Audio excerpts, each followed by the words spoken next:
Good evening friends, कैसे हैं आप सभी। आशा करती हूँ कि आप सभी स्वस्थ होंगे, मस्त होंगे और बिंदास होकर आप अपनी पढ़ाई में लगे होंगे। साथ ही साथ आप लोग अपने गोल के प्रति अग्रसर भी होंगे। मैं हूँ आपकी दोस्त अंजलि आनंद और आप सभी का स्वागत है हमारे channel Crazy Stars by Anjali Anand में। दोस्तों, हमने अपने पिछले वीडियो में जाना था पॉलिटी को, कि पॉलिटी किसे कहते हैं, पॉलिटी का अर्थ क्या होता है, पॉलिटी की परिभाषा क्या होती है, पॉलिटी की उत्पत्ति कहाँ हुई थी और किन किन इतिहासकारों ने पॉलिटी के लिए क्या क्या अपना मंतव्य दिया था। तो उसी तरह आज हम अपने इस वीडियो में जानेंगे भारत का संवैधानिक विकास, यानी कि हमारे भारत में जो संविधान की उत्पत्ति कैसे हुई, संविधान का विकास कैसे हुआ, किस तरह से हमारे संविधान का गठन हुआ और किस तरह से हमारा संविधान हमारे देश में एकीकृत और अंगीकृत किया गया है। इन सभी बातों को जानने से पहले अगर आप मेरे चैनल पर नए आए हैं तो प्लीज़ आप सभी मेरे चैनल को सब्सक्राइब कर लें और साथ ही नोटिफिकेशन बेल को प्रेस करना ना भूलें। आप नोटिफिकेशन बेल को प्रेस कर लें ताकि जैसे ही मैं कोई भी वीडियो अपलोड करती हूँ तो वीडियो आप तक सबसे पहले पहुँचे। तो चलिए शुरू करते हैं आज का अपना टॉपिक, भारत का संवैधानिक विकास।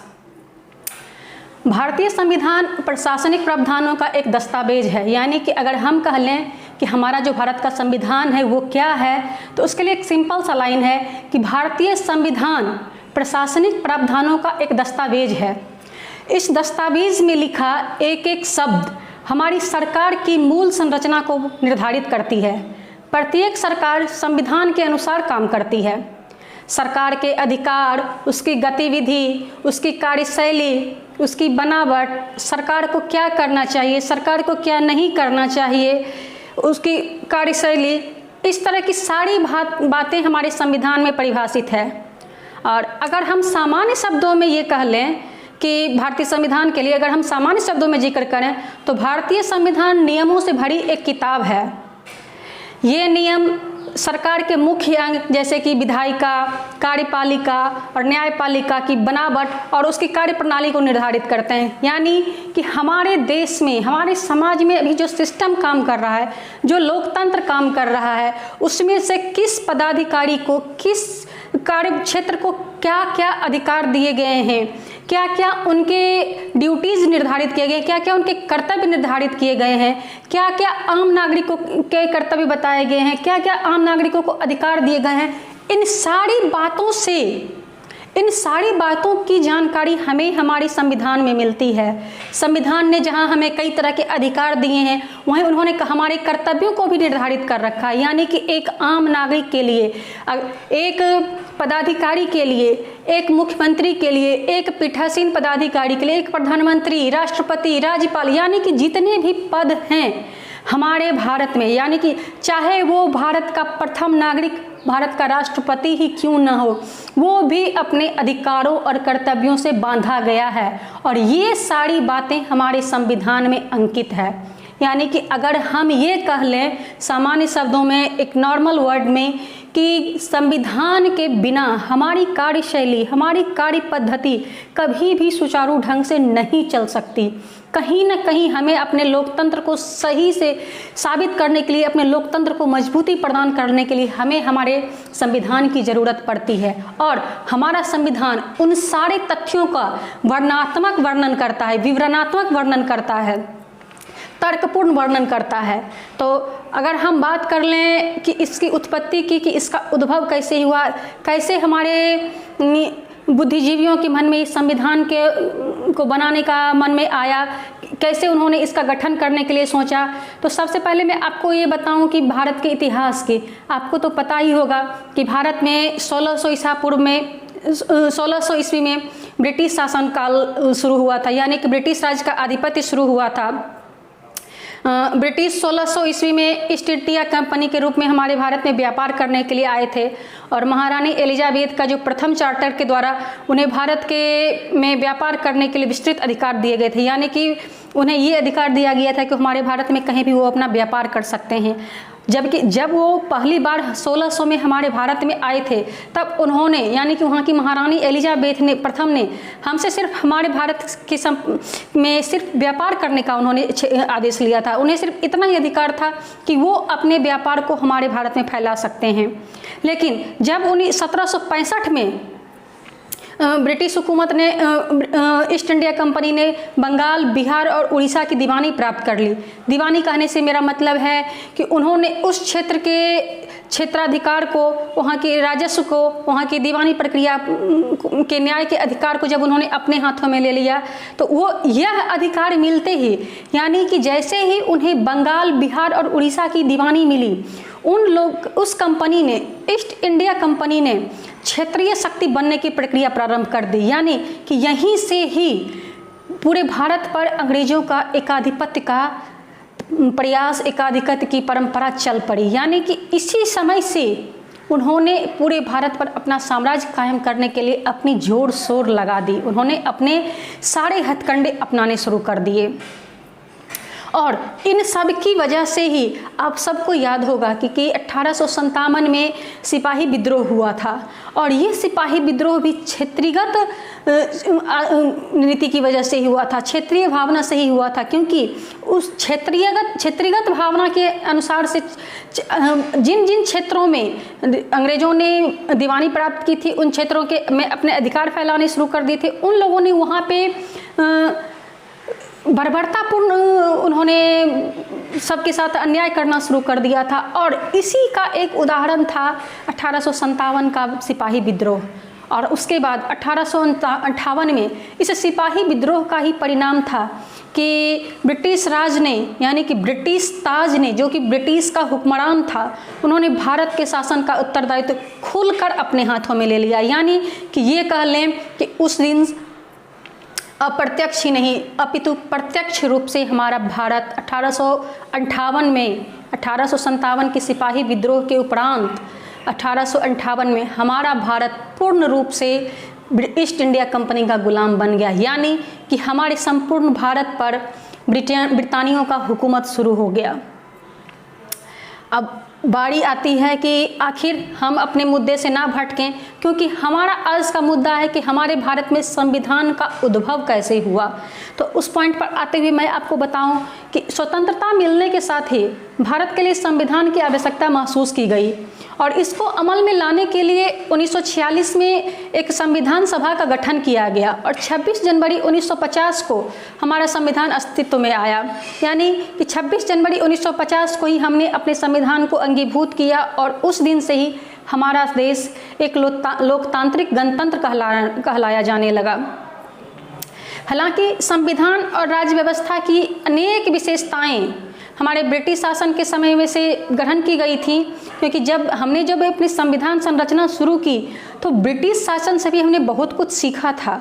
उनकी बहुत सारी नीतियां हमने अपनाई और जिन घटनाओं ने हमारे संविधान और हमारे राजतंत्र पर अपना गहरा प्रभाव छोड़ा, उसके बारे में हम इस प्रकार से इसको बता सकते हैं कि वैसी घटनाएं हैं जिन्होंने कि हमारे भारत की राज्य व्यवस्था पर, हमारे गणतंत्र पर अपना एक अमिट छाप छोड़ा।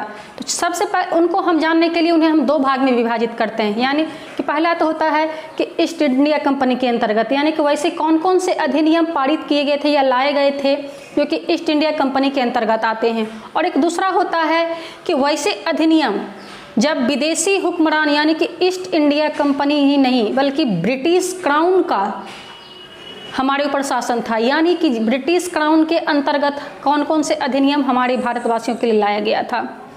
हम बात करते हैं सबसे पहले ईस्ट इंडिया कंपनी के अंतर्गत, यानी कि ईस्ट इंडिया कंपनी में के अंतर्गत, यानी कि 1773 से 1853 तक की मैं बात कर रही हूँ कि इस दरमियान कौन कौन से अधिनियम लाए गए भारत में।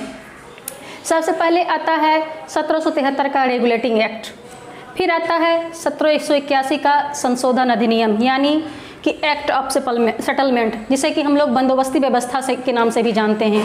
फिर आता है 1784 का पिट्स इंडिया एक्ट, फिर 1793 का चार्टर एक्ट, 1813 का चार्टर एक्ट, 1833 का चार्टर एक्ट और फिर 1853 का चार्टर एक्ट। ये सारे एक्ट जो भी आए हमारे भारत में, ये सभी ईस्ट इंडिया कंपनी के अंतर्गत आए थे। और हम अपने अगले वीडियो में डिटेल्स में इन सारे एक्ट्स पर डिटेल्स में सब कुछ जानेंगे। और चलिए अब बात करते हैं कि ब्रिटिश क्राउन के अंतर्गत, यानी कि जब हमारे भारत पर ब्रिटानियों का तख्तो ताज था, यानी ब्रिटिश शासन का हमारे ऊपर थी, ब्रिटिश क्राउन हमारे ऊपर राज कर रही थी, तो उस समय कौन कौन से अधिनियम हमारे लिए लाए गए।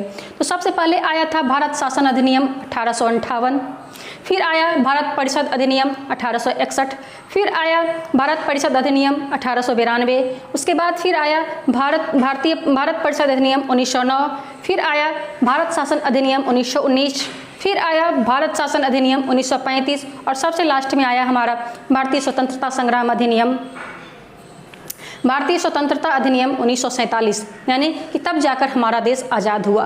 तो ये तो हो गई कि इन सारे एक्ट्स ने, इन सारे अधिनियम ने हमारे राज व्यवस्था पर, हमारे गणतंत्र पर एक अमिट छाप छोड़ा और हमने इन सब चीज़ों से बहुत कुछ सीखा भी और बहुत कुछ हमें गलत भी लगा। इन सब के लिए हम अपने अगले वीडियो में इन सब पर हम डिटेल्स में चर्चा करेंगे। उससे पहले हम ये जान लेते हैं कि ये सब तो है कि ब्रिटिश हुक्मरानों की बातें, कि ब्रिटिश हुक्मरानों ने हमारे लिए क्या क्या किया। अब हम बात करते हैं कि हमारे इतिहासकारों ने, यानी कि जो हमारे स्वतंत्रता सेनानी थे, क्या कभी उन्होंने ऐसी कामना की कि हमारे देश में भी एक संविधान हो, हमारे देश में भी एक लोकतंत्र हो, एक संविधान हो, एक ऐसी कुंजी हो जिसके आधार पर हम अपने देश की शासन सत्ता को सुचारू रूप से चला सकें। तो जी हाँ दोस्तों, हमारे इतिहासकारों ने, यानी हमारे स्वतंत्रता सेनानियों ने भी ऐसी चाहत रखी थी। उन्होंने भी इस कमी को महसूस किया था, उन्होंने भी एक कमी महसूस किया था कि हम जब भी स्वतंत्र होंगे तो हमें अपनी शासन सत्ता को चलाने के लिए हमें एक ऐसी उद्देशिका की ज़रूरत है, हमें एक ऐसी पूंजी की ज़रूरत है जिसके आधार पर हम अपनी शासन व्यवस्था को सुचारू रूप से चला सकते हैं। और भारत में संविधान सभा के गठन का प्रस्ताव कह लें या फिर विचार कर लें, ये सर्वप्रथम 1934 में M.N. रॉय ने रखा था। और अगर मैं M.N. रॉय की बात करूं तो ये वामपंथी आंदोलन के प्रखर नेता थे। उसके बाद फिर 1935 में भारतीय राष्ट्रीय कांग्रेस ने पहली बार भारत के संविधान के निर्माण के लिए आधिकारिक रूप से संविधान सभा के गठन की मांग की थी, ये 1935 में। और फिर 1938 में भारतीय राष्ट्रीय कांग्रेस की तरफ से जवाहरलाल नेहरू जी ने भी घोषणा की कि स्वतंत्र भारत के संविधान का निर्माण वयस्क मताधिकार के आधार पर चुनी गई संविधान सभा द्वारा किया जाएगा और इसमें किसी भी बाह्य हस्तक्षेप को स्वीकार नहीं किया जाएगा। यानी कि हाँ, जो भी हमारे यहाँ मताधिकार होगा वो पहला तो बस वयस्क मताधिकार होगा। संविधान सभा का निर्माण करने के लिए जो भी संविधान सभा का गठन किया जाएगा उसमें जो भी होगा वो वयस्क मताधिकार के आधार पर किया जाएगा, और दूसरा इसमें किसी भी बाहरी हस्तक्षेप नहीं होगा। और उसके बाद ब्रिटिश सरकार ने भी सैद्धांतिक रूप से नेहरू जी की इस मांग को स्वीकार किया। यानी जब ब्रिटिश सरकार ने ये देखा कि अब स्वदेश की भावना, अब अपना गणतंत्र स्थापित करने की भावना हर एक भारतीय में के जज्बे में पनप रहा है, तो ब्रिटिश सरकार ने भी सैद्धांतिक रूप से नेहरू जी की बात को मान लिया और इसे 1940 के अगस्त प्रस्ताव के नाम से भी जाना जाता है। जी हाँ, आप लोगों ने भी सुना होगा 1940 का अगस्त प्रस्ताव। ये अगस्त प्रस्ताव यही नेहरू जी का डिमांड था, जो कि भारतीय राष्ट्रीय कांग्रेस की तरफ से नेहरू जी ने यह डिमांड रखा था ब्रिटिश शासन से। और इसके आगे फिर 1942 में ब्रिटिश सरकार के कैबिनेट मंत्री स्टैफोर्ड क्रिप्स और ब्रिटिश मंत्रिमंडल का एक सदस्य दोनों ही एक साथ आए थे स्वतंत्र भारत संविधान के निर्माण के लिए, यानी स्वतंत्र भारत के स्वतंत्र संविधान के निर्माण के लिए ब्रिटिश सरकार का एक प्रारूप प्रस्ताव के साथ वे लोग भारत आए थे। लेकिन यहाँ पर भी वे एक चाल के साथ आए थे, क्योंकि उन्होंने ये कहा था कि 1942 का जो ये क्रिप्स मिशन कहलाया, यानी कि जो स्टैफोर्ड क्रिप्स और एक मंत्रिमंडलीय सदस्य जो ब्रिटेन से आया था हमारे भारत में क्रिप्स मिशन को लेकर के, पहली बात तो हम लोग इसे 1942 का क्रिप्स मिशन के नाम से भी जानते हैं। और ये उन लोगों की एक सोची समझी चाल थी। वो लोग चाहते थे कि इस बहाने, इस प्रस्ताव के बहाने हम भारतीयों का सहयोग पाएंगे द्वितीय विश्व युद्ध में अपने समर्थन में। यानी कि वो चाहते थे कि हम भारतीयों का समर्थन पाकर वे द्वितीय विश्व युद्ध पर अपना वर्चस्व स्थापित कर सकें। और इसलिए उन्होंने ये भी एक लाइन इसमें जोड़ दिया था कि इस संविधान को द्वितीय विश्व युद्ध के बाद अपनाया जाएगा। दोस्तों, ये तो हो गई हमारे संविधान के संवैधानिक विकास की कहानी कि किस तरह से हमारे संविधान की उत्पत्ति की घटना शुरू हुई। ये हमारे संविधान की भी उत्पत्ति हुई नहीं है, इसकी प्रक्रिया अभी शुरू हुई है। हम अपने अगले वीडियो में जानेंगे सारे एक्ट्स को, यानी कि ईस्ट इंडिया कंपनी के तहत कौन कौन से एक्ट्स, कौन कौन से अधिनियम बनाए गए थे, ब्रिटिश क्राउन के तहत कौन कौन से अधिनियम बनाए गए थे। हम इस चीज़ को अपने अगले वीडियो में जानेंगे। अगर आपको मेरे वीडियो पसंद आ रहे हैं तो आप प्लीज़ हमारे वीडियो को लाइक करना ना भूलें, कमेंट देना ना भूलें और शेयर करना ना भूलें। और सबसे बड़ी बात है कि मुझे आपके डिमांड्स का वेट रहता है। आप जिस भी टॉपिक पर, जिस भी सब्जेक्ट का वीडियो मुझसे चाहते हैं, आप प्लीज़ कमेंट बॉक्स में डालें। और दोस्तों, मैं आपको ये भी बताऊं कि मेरे करंट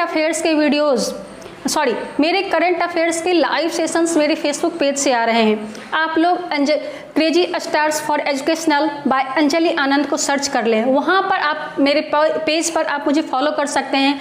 वहाँ पर डे मैं 7:30 PM में 1 घंटे का लाइव सेशन लाती हूँ करंट अफेयर्स का। तो आप लोग मेरे वीडियो भी यहाँ देखें, मेरे चैनल को सब्सक्राइब भी करें और साथ ही साथ मेरे पेज को फॉलो करना ना भूलें, ताकि मैं जब भी अपने पेज से लाइव आऊँ तो आप लोग भी फ्री में इस चीज़ का फ़ायदा उठा सकें। तो दोस्तों, टिल देन, जय